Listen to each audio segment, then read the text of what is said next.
Hej! Nu är jag tillbaka igen.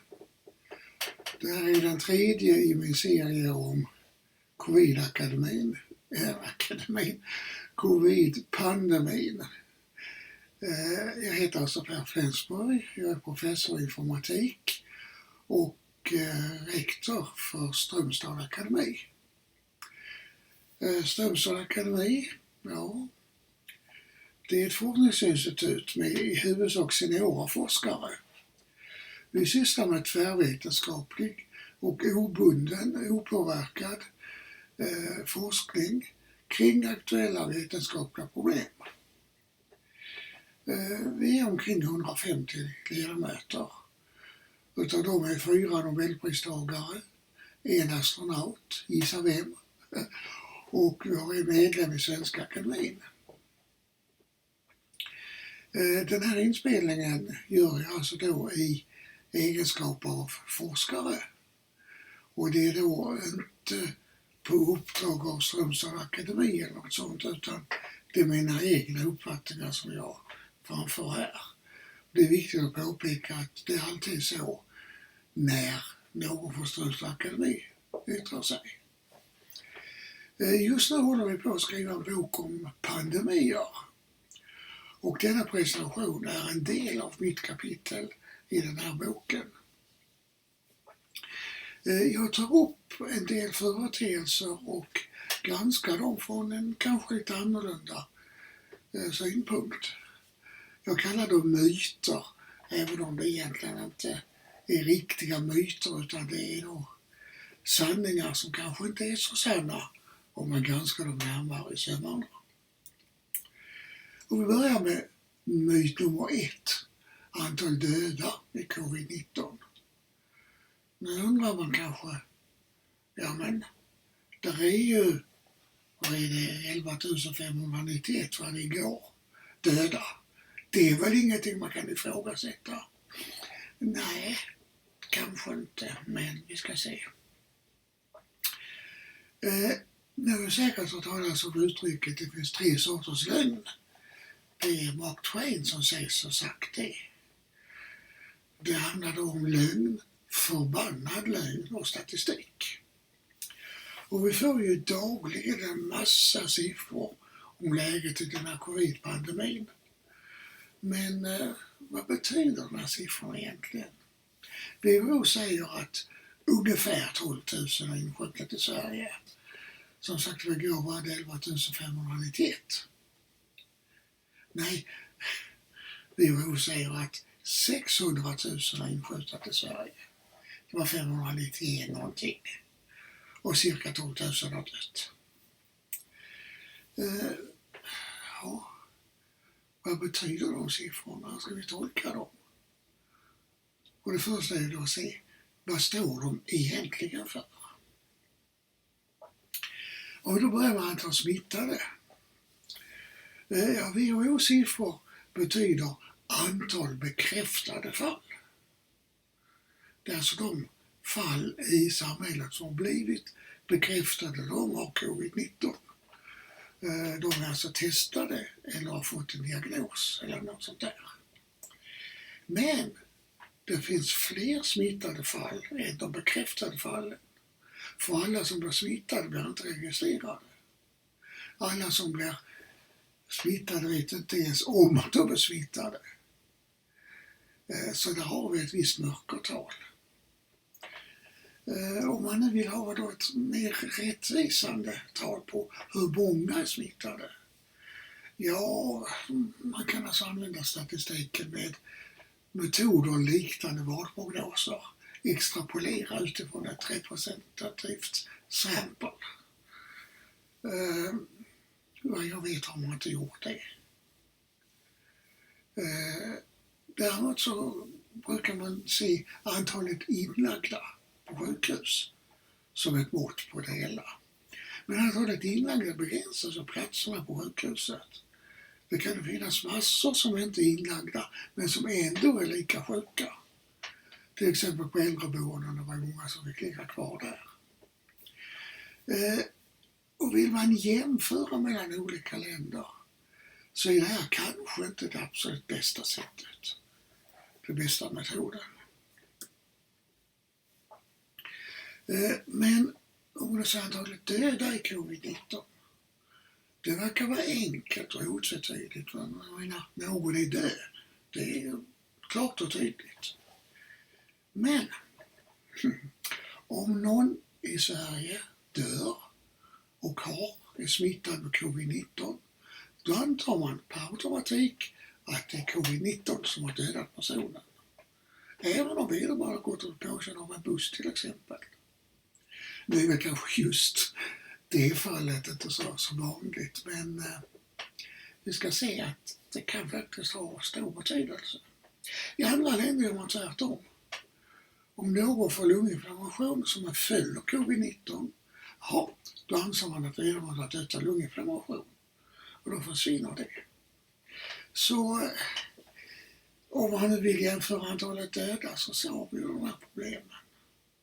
Hur kan man då tillförlitligt ta reda på hur många döda har covid-19 egentligen förorsakat?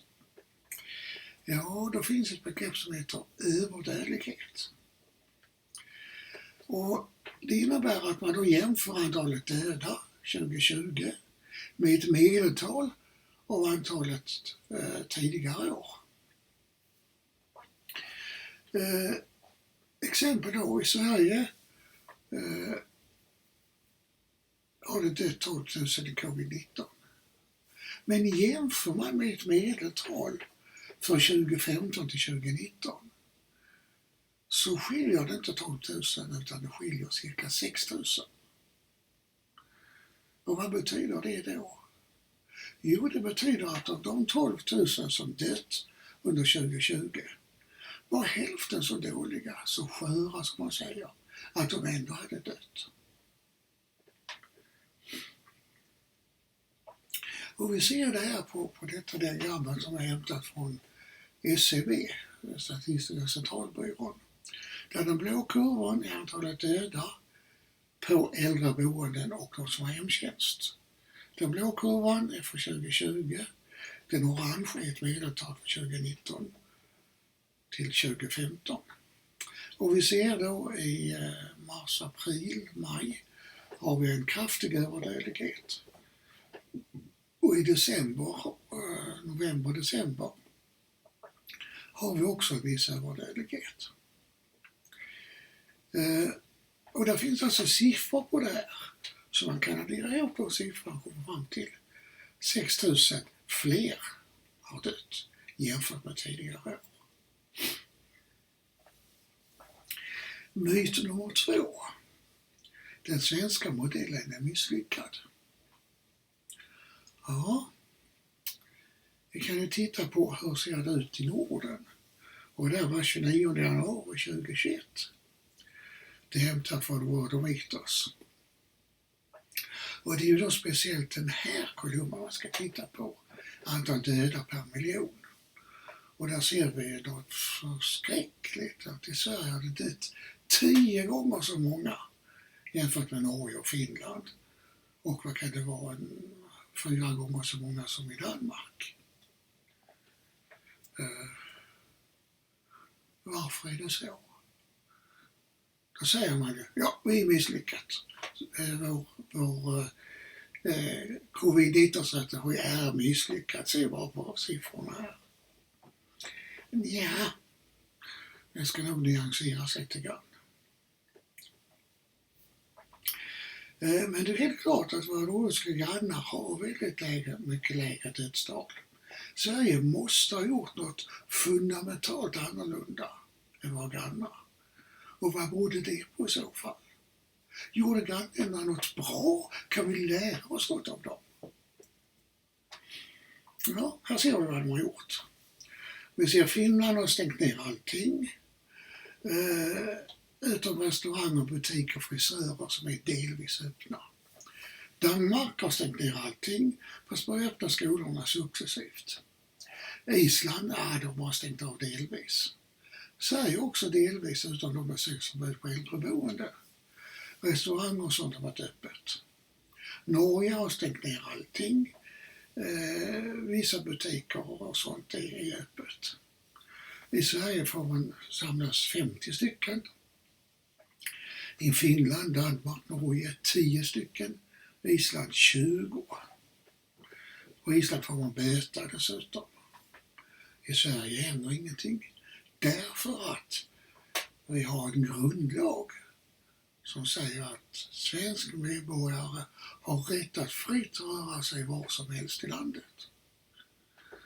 Så liksom den här begränsningen är egentligen inte olaglig. Nu ser vi på antalet döda i Europa mätt i då per miljon invånare. Och vi ser att här ligger Sverige. Där är då den övre halvan. Så vi ligger en bit ner på övre halvan. Men vi har ju då San Marino som leder stort. Belgien borde vi ha, alltså de stora länderna där uppe. Om vi då ser på den undre halvan. Ja, där har vi Danmark. Och här har vi Finland och Norge och Island alldeles i botten, så när så på Färöarna. Och det här är ju uppseendeväckande. Varför är det så?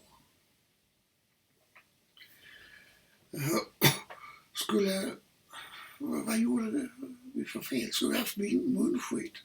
Skulle vi ha stängt ner landet? Nej, ingetdera. Men vi skulle ha fått en viss kroppsdel ur en annan kroppsdel mycket tidigare än vi gjorde. Och det här beror på något som kallas för smittfaktorn. R0 är den, kemiska beteckningen. När det gäller epidemier så är det alltså 2 faktorer som är viktiga. Det är dödligheten och det är spridningen. Dödligheten mäts antalet döda dividerat med totala antalet smittade. Det är inte exceptionellt högt för covid-19. Spridningen mäts med smittfaktorn R0 och det är alltså det antal nya människor som en smittad person smittar. Den är inte heller exceptionellt hög faktiskt, som kikhosta ungefär. Jag har en tabell här där vi ser. Västlig transmission är aerosol, alltså luftburen smitta. Har R0 12-18, den är jättesmittsam. Vattenkoppor likaså. Röda hund, kikhosta kommer väl där under. Polio ligger väl hyfsat bra. Covid, det varierar lite grann. Från 3,28 till 5,7. Det är både droppsmitta och i viss mån luftsmitta. Och det där kan man faktiskt jämföra med smittkoppor som ligger på ungefär samma nivå. Och smittkoppor har ju sin respekt med sig. Så när jag säger att den inte överdriven stor så är väl det kanske att ta i. Det är som smittkoppor. Nu ska vi säga vad betyder smittfaktor.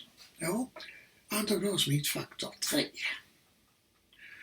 Och så smittar man då i led. Första personen smittar 3 stycken.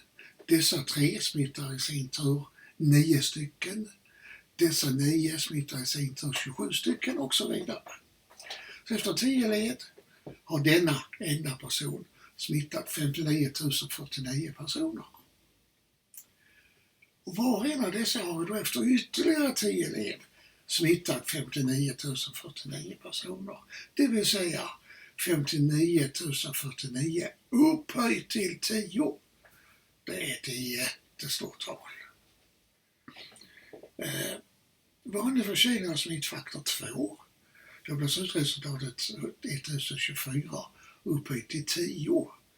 Alltså 1 upphöjt till 12 är 1 biljon ungefär. Så det här sprider sig om det får på ohämmat. Så det gäller att bryta den här smittkedjan så fort som möjligt. Och det bästa sättet är ju då att isolera sig, inte träffa någon. Nu har vi en professor i infektionssjukdomar som heter Anders Björkman vid Karolinska institutet. Han gjorde en undersökning av Europas 21 länder i Europa och jämförde då graden av isolering, medeltalet döda och med R0-faktorn. Han skrev en debattartikel i DN och där står så här. Min analys av 21 europeiska länder visar att ländernas skillnad i smittspridningens initiala ökningstakt, det så kallade R0-talet, varit avgörande för epidemiutvecklingen. Det verkar vara huvudanledningen till att Sverige och Norge drabbats olika av covid. Det är intressant. Hur kan det komma sig? Ja, jag visar här ett teoretiskt exempel. Den här smittspridningen är exponentiell. Det vill säga om vi tar antalet smittade som funktion av nu ska vi se om det här. Det beskrivs alltså av en ekvation y lika med någonting upphöjt till x. Och detta någonting det är väl då förmodar jag smittspridningsfaktorn. Så ekvationen är alltså y lika med R0 upphöjt till x. Säger vi nu R0 är lika med 2. Då har vi den svarta kurvan i diagrammet. Säger vi den är 2 plus 1 ska det stå faktiskt. Inte 3 plus 1 utan 2 plus 1. Alltså vi ökar den med 1. Så får vi den röda kurvan. Och ser vi då på det hela vid en viss tidpunkt så har vi den låga smittspridningen. Ja, då har vi så många döda. Eller smittade kanske man ska säga. Vid den högre så är det så där mycket. Väntar vi då ett tag och tittar här till exempel. Ja, då har man ju med den låga hunnit dit och med den stora hunnit dit. Och ni ser skillnaden är ju väsentligt stor. Här har vi en sån liten pil. Här har vi en jättestor pil. Det beror ju på att exponentialkurvorna sticker iväg. Något otroligt. Så har vi då alltså en spridningsfaktor 3 så blir det jättestor skillnad jämfört med spridningsfaktor 2. Jag tog de här siffrorna för man visar den här skillnaden på ett hyfsat enkelt sätt. De där siffrorna på y-axeln och x-axeln ska ni inte börja om. Men det här är alltså förklaringen till varför den här initiala R0-faktorn får så stor betydelse i slutändan. Så början på epidemin har stor betydelse för smittspridningen. Så enda sättet att minska den är att se till att så få personer som möjligt träffas, alltså införa restriktioner och i värsta fall karantän så tidigt som möjligt. Och Sverige var väldigt sen med detta. Smittan hade ungefär en månad på sig att spridas innan man införde restriktioner. Första fallet hade vi den 2 februari. Restriktioner infördes den 13 mars. 2 dagar efter att WHO hade sagt det är en pandemi. Och detta medförde dessa katastrofala konsekvenser. Vad är det som påverkar R0-talet? Ja, det är i huvudsak sociokulturella faktorer. Till exempel befolkningstäthet, umgängesformer, kunskap. Så ser vi då på England och Belgien till exempel som är starkt drabbade. De är tättbebyggda, de har en väl utvecklad pubkultur. Folk går dit och träffas och umgås och har det trevligt. Och blir smittade. Medelhavsländerna har något liknande fast det bara där. Man träffas där, tar en kaffe och pratar lite grann. Man bor ganska tätt där också och gärna då flera generationer ihop. Man umgås gärna ute och man är beroende av turister. Och allt det där bidrar till ett högt R0-tal. Det är alltså då tättbebyggelsen och utelivet som verkar vara väsentligt. Ser vi i Sverige på smittspridningen i de olika regionerna så har vi den här bilden. Där är det också på de olika regionerna.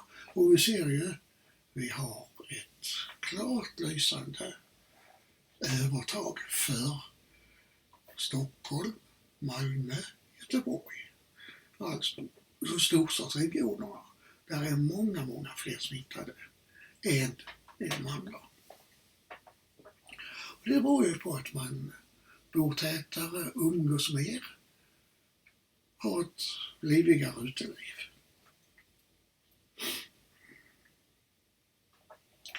Så jag kommer in på den här myten 3. Nedstängningen är effektiv.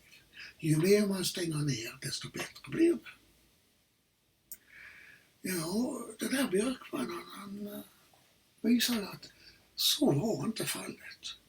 Han hittar ingen korrelation mellan graden av nedstängning och antalet döda. Rimligtvis måste det finnas någon form av restriktioner. För annars ska vi ha den här exponentiella spridningen. Men tydligen så räcker det ungefär med de restriktioner som vi hade i Sverige. Så på så sätt har då Sveriges taktik eller metod inte varit misslyckad. Det kommer igång alldeles för sent. Något liknande finns i något som kallas för The Great Barrington Declaration. Det finns en stad i USA som heter Barrington. Och där träffades den 4 oktober 2020 3 forskare och skrev den här deklarationen. En av dem, Martin Kulldorff, var svensk. Och kontentan i det hela är att nedstängningar och mycket kraftiga restriktioner gör mer skada än nytta. De som tillhör riskgrupper, de ska isoleras. Men de som inte gör det, de ska leva sina vanliga liv så normalt som möjligt. För stänger man ner så skadar det samhället ännu mer. Och det är en deklaration som blivit mycket kritiserad och mycket missförstådd. Jag tar ingen ställning till det, jag bara talar om att tankarna finns. Myt 4. Munskydd skyddar. Ja, det är så många undersökningar och ingen visar på tydliga effekter. Om man är smittad så kan munskydd ge ett visst skydd för de andra medmänniskorna. Men det måste vara rätt sorts skydd och användas på rätt sätt. Man ska till exempel inte pilla och greja med det när man bär det. Man ska inte dra ner det och dra upp det. Då gör det faktiskt mer skada än nytta. Vi kan ju också se på det jag kallar munskyddens förlovade land, nämligen USA. Så vi har en av de största smittspridningarna och största antalet fall i världen. Där har munskyddet inte gjort någon svensk verkan. Så det är en myt. Men har vi en sanning. Och den har jag varit inne på i mina tidigare föredrag här. Men jag ska ändå ta lite grann om det här. Det är alltså att äldreboendena misslyckades. Och det beror på ett antal olika faktorer. Det är först organisationen. Vi har alltså 3 centrala myndigheter. Folkhälsomyndigheten, Socialstyrelsen och MSB. Myndigheten för samhällsskydd och bevarande kanske. Vi har 21 regionala myndigheter och vi har 290 kommuner. Alla dessa sysslar med pandemin och alla är självständiga. Alla har olika uppgifter, olika uppfattningar om vad som är deras mål, olika uppfattningar om vad som är viktigt. Och alla jobbar i stuprör, alltså ord om andra. Vi har våra rutiner, vi gör så här, man struntar på det andra. Ett exempel. Ja, man har räknat ut att vi ska vara 8 personer max för att inte smitta. Okej? Vi har Friends Arena som rymmer 60 000. Ja, då får vi 8 stycken på den. Vansinnigt. Vi har en restaurang. Ja, där får sitta 4 runt var bord. Det kan vara 100 personer på restaurangen. Och tillräckligt många bord. Kommer det in en trubadur och ska sjunga. Ja, då måste 92 stycken lämna restaurangen. För då får det bara vara 8 stycken. Det är sådana konstiga lagar, förhållanden som uppkommer därför att alla jobbar i stuprör oberoende av varandra. Så det är inte konstigt att det gick snett. Vi hade ju aldrig någonsin någon chans att komma först på bollen. I bästa fall andra eller tredje. Cirka 92% av alla avlidna är över 70 år. Och den här kurvan från Folkhälsomyndigheten tycker jag visar det hela på ett mycket fint sätt. Vi har då, den är lite gammal tror jag, men det spelar ingen så roll för trenden är densamma. Sjukdomsfallen, de ligger alltså från, ska vi säga, 15 år och uppåt. De som ligger på intensivvården, ja det är 50, 60, 70-åringar. De som dör, det är 70 och uppåt. Så den här sjukdomen är alltså jättedödlig för de som är gamla. Men för de som är unga är det inte så farligt. Och på äldreboendena har vi just gamla och sköra som det heter. Alltså de har inte stor motståndskraft om de är lätt sjuka. Och kommer det då in den här smittan på ett äldreboende, då dör folk som flugor, ursäkta uttrycket.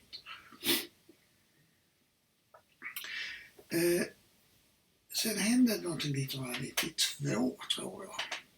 Kanske var det 93, jag tror 92. Ädelreformen. Då fick kommunerna ansvar för äldrevården genom då den här ädelreformen. Det berodde ju på att tidigare så fanns det något som heter långvård på sjukhus. Och det var dyra platser och folk låg där och det var inte särskilt angenämt för dem. Så nu blev kommunerna skyldiga att inrätta särskilda boendeformer för service och omvårdnad för människor med behov av särskilt stöd. Och kommunerna fick också ansvar för hälso- och sjukvård för dessa. Förutom läkarinsatserna, de skulle komma från då landstinget. Och kommunerna skulle också tillhandahålla enklare handikapphjälpmedel. Och tanken var ju då att det skulle avlasta landstingen, nuvarande regionerna. Och det var då främst långvården. Jag kommer ihåg på den tiden, det var väl Bengt Westerberg som var partiledare för Folkpartiet. Då gick något val till vals på slogan eget rum på långvården. Jag tyckte det var det minsta man kunde begära. Ja. Men då skulle alltså kommunerna ta över det här. Ja, de kommungubbarna, om man får använda en sånt slarvigt uttryck, de visste inte så mycket om sjukvård. Kompetensen var låg. Och kommunen har då en massa andra saker att ta hänsyn till. Så kostnaderna för det här ställdes mot andra kostnader, skolor, infrastruktur, kollektivtrafik och så vidare. Och kommunen alltså prioriterade det däremellan. Och det är klart man prioriterade så att de som styrde kommunen fick så många röster som möjligt. Sen var ju då på den här tiden inne på det här med privatisering. New Public Management var slagordet. Och man sa, om man privatiserar så blir det mycket, mycket billigare. Så för att spara pengar så införde man privata vårdhem. Och det bildades vårdkoncerner som då hade ett vinstintresse. Och så faktiskt har gått med ganska stora vinster. Cheferna för både egentligen kommuner och framförallt vårdhemmen, det var ekonomer. De hade ingen större kunskap om sjukvård. Och New Public Management hade ju då det privata näringslivet som förebild. Så de försökte driva äldrevården på samma sätt som en cykelfabrik. Cykelfabrik. När man tillverkar en cykel, det kan vara vilket sak som helst egentligen, men processen är välkänd. Den är fullständigt bestämd från början till slut. Det finns ingen osäkerhet. Man vet exakt hur många som kommer att framställas. Man kan till och med ta hänsyn till om någonting skulle gå sönder. Men om jag går till vårdcentralen med min sunda fot kan hända många saker. Jag vet att jag får betala 100 kronor. Men jag kan få ett recept på vattendrivande tabletter. Eller jag kan bli tvungen att akut åka till sjukhuset och få foten amputerad. Där är en stor osäkerhet. Så transaktionerna i cykelfabriken, de är säkra, tydliga, bestämda. Transaktioner inom vården är osäkra. Man vet inte riktigt vad som kommer att hända. Ekonomisk teori då, i form av affärssystem bygger då på den här fulla säkerheten. Och det tänkandet kan inte appliceras på vården. Det är därför så många systemförare har misslyckats kapitalt. Men det är en annan historia. Alltså de här äldreboendena, särskilt boende som det heter, de sågs av kommunerna som en belastning. Och de privata vårdkoncernerna ville ha ut så mycket vinst som möjligt. Så resurstilldelningen blev lägre och lägre. Och det fick då en del oönskade konsekvenser. Beredskapslager försvann stort sett. Det hade en del politiska orsaker också, kalla kriget tog slut och sådär. Arbetsförhållandena på framförallt hemtjänsten var vidriga. Så det blev hög personalomsättning.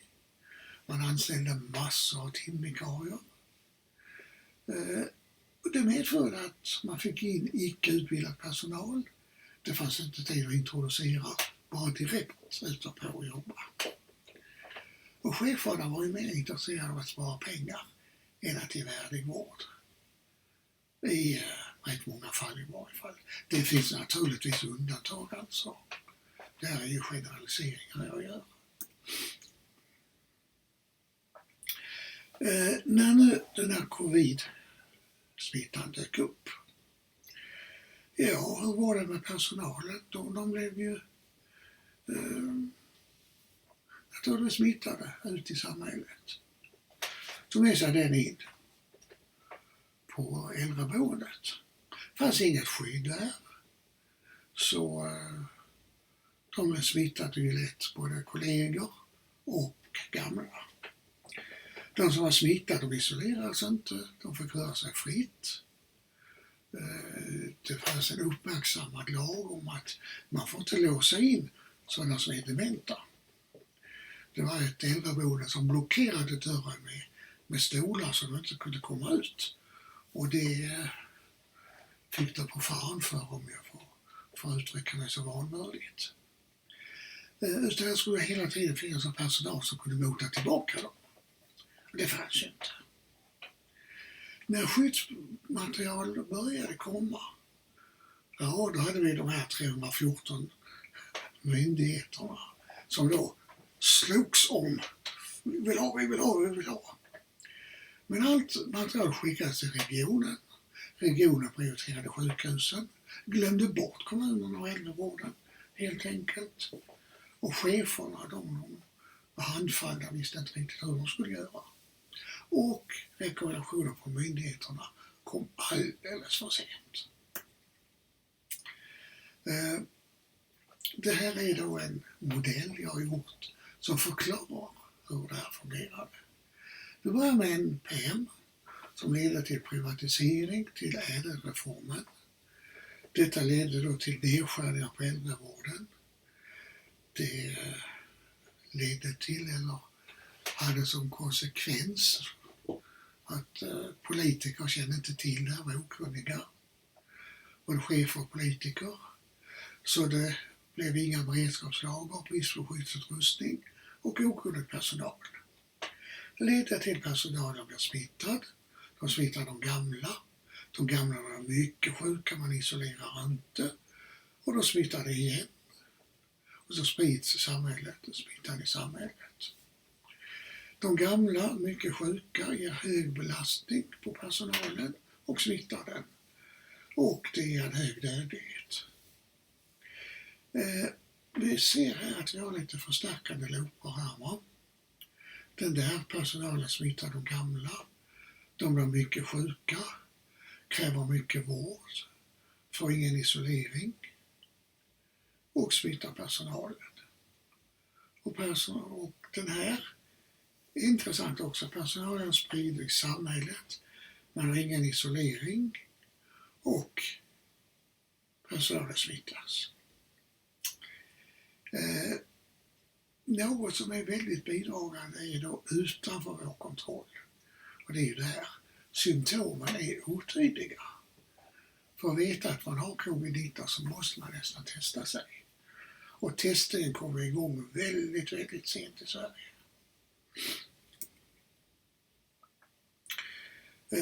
Där har vi också loop. Ja. Så dog 6 000 människor i onödan. Så är det.